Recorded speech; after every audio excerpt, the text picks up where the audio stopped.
But Jalen Carter out of this game before a snap. Chris. Now that's so disrespectful. Coach him up, leg. Coach him up, leg. Coach him up, leg. Get your mind right. Hey, what's going up, guys? Nick Davenport, aka Mr. Mental Muscle, and I want to talk about the whole Jalen Carter, Dak Prescott situation. Who spit first? Who spit worse? Whatever it is, the point of the matter is there's something we can coach here. And when it comes to sports psychology, in this case, we can talk about emotional regulation and sportsmanship. Now, like I said, aside from who spit first, who spit worse, sportsmanship in football is kind of a double-edged sword, and it's a fine line because it's a game of aggression. It's a game of tense emotions, a game where you're meant to destroy the person in front of you. So who has feelings for the other? No hard feelings or thoughts for you. But at the same time, there's a level of emotional regulation where you could ask, did they go too far? Now, the first step is, what is too far? Now, obviously, spitting on your opponent is too far, but what preceded that, and people say that Dak Prescott allegedly spit first, and then he kind of looked them up and down. And then right in front of the referee, Jalen Carter said, screw that. And he crashed out, as the young folks would say. But as the young folks would also say is that Prescott rage baited him.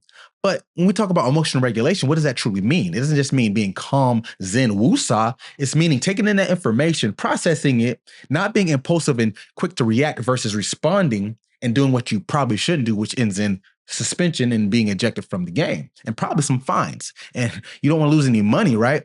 Now, Jalen Carter is a very important player on his team as well, so now you affect your team. You can see how this all trickled down to what it became.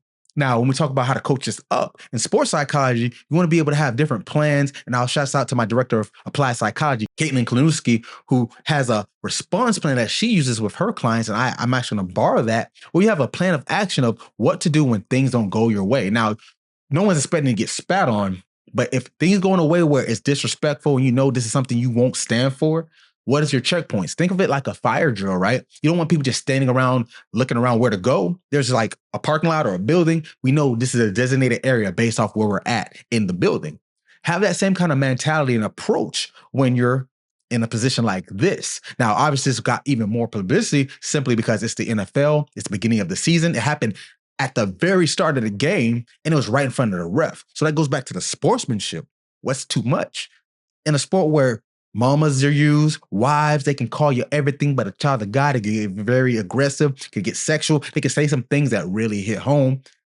I can understand why someone gets mad. So that line of where is right and wrong, I will leave that up for debate. You can put your own thoughts in the comments below. But for the most part, when you're in a position where they're pushing your buttons, the impulse to just fight back, in this case, spit back, is usually not the right one.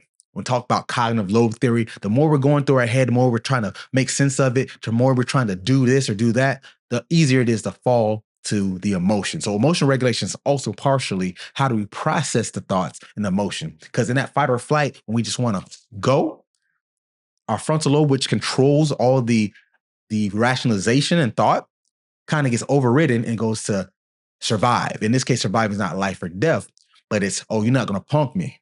And that's probably what happened here. In the words of Dave Chappelle, you remember, when keeping it real goes wrong, kind of went wrong here. So that being said, if you're ever in a position like this, you don't want to end up like Jalen Carter. I'm not saying he was right or wrong, but you have to make sure that you take the high road. Sometimes it's hard. I'm not saying it's easy. Sometimes you have to figure out, if I do this while in the moment it feels good and it feels justified, guess what? After it's done, it's you who gets reprimanded.